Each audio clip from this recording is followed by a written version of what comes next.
अस्सलाम वालेकुम किसान भाइयों, खुशामदीद।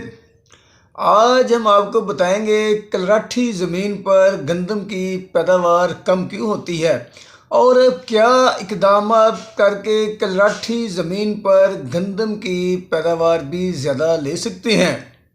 अक्सर किसान भाई हमसे सवाल करते हैं कि कलराठी ज़मीन पर हम अच्छी पैदावार कैसे ले सकते हैं। सबसे पहले हमें अपनी ज़मीन को समझना ज़रूरी होता है कि हमारी ज़मीन की साख्त कैसी है, कि किस वजह से ये ज़मीन अच्छी पैदावार नहीं देती है या इसके अंदर फसल चल क्यों नहीं पाती है। कलराठी ज़मीन के अंदर नमकियात बहुत ज़्यादा होते हैं, नामियाती मादा बहुत कम होता है, यानी कि ज़रखेज़ी ना होने के बराबर होती है। ज़मीन की साख्त बहुत सख्त होती है, इसके अंदर पानी जज़ब करने की सलाहियत भी ना होने के बराबर ही होती है। ज़मीन की पीएच बहुत ज़्यादा होती है, जिसकी वजह से कोई भी खाद डालें तो वो ज़मीन के अंदर जाकर साकन हो जाती है, यानी नमकियात की वजह से पौधे को मिल नहीं पाती है। जो खादें या तरीक़ाकार हम ज़रख़ीज़ ज़मीन पर इस्तेमाल करते हुए अच्छी पैदावार लेते हैं, वही तरीका हम कलराठी ज़मीन पर भी जब इस्तेमाल करते हैं तो वहाँ इसकी अच्छी पैदावार नहीं होती है, ना ही ये तरीका वहाँ कामयाब होता है। इन ज़मीनों के अंदर अगर हमने अच्छी पैदावार लेनी है तो खाद भी बदल जाएगी, बीज भी बदल जाएगा और तरीका काश्त भी बदल जाएगा। आप ज़मीन की तैयारी करते वक्त कम अज़ कम कम अज़ कम 20 तोड़े जिप्सम के डालें। अगर आपकी ज़मीन ज़्यादा कलराठी है तो फिर 50 बैग तक जिप्सम जो है ना वो डालें।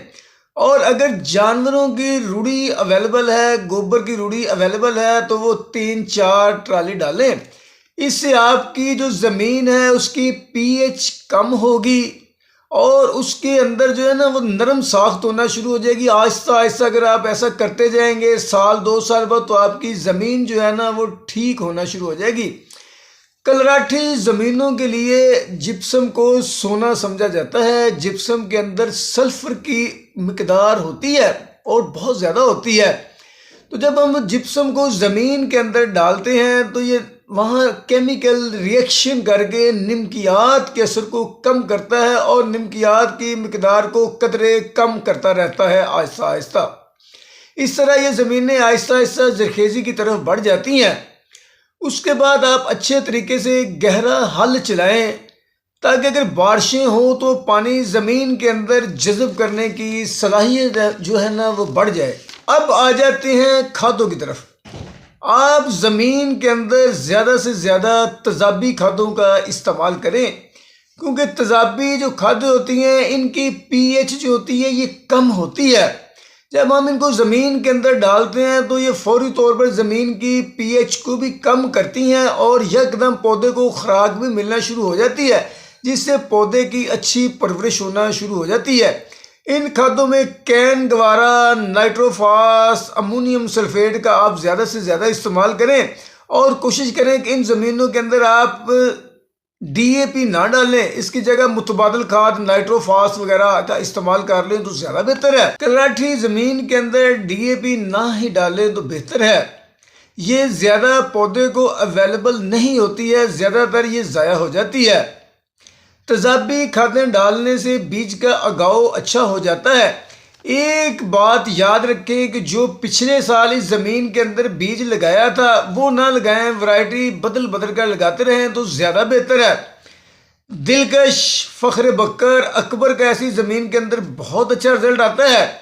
ये ज़्यादा पीएच भी बर्दाश्त कर लेते हैं। कोशिश करके आप 15 नवंबर से पहले जो है ना काश्त मुकम्मल कर लें। इन ज़मीनों के अंदर एक मसला ये भी होता है कि बीज शाखें नहीं ज़्यादा बना सकता है, वो तीला तीला सी फसल रहती है। इसका हल इस तरीके से निकालें कि अगर आप ड्रिल से काश्त कर रहे हैं तो इसका फासला कम करके 4 इंच कर दें और बीज की मिकदार बढ़ा दें। इस तरह आपके नागे भी नहीं रहेंगे और पौधे भी पूरे हो जाएंगे। अगर आप छट्टे से काश्त कर रहे हैं तो फिर 60 किलो बीज से कम बीज ना डालें।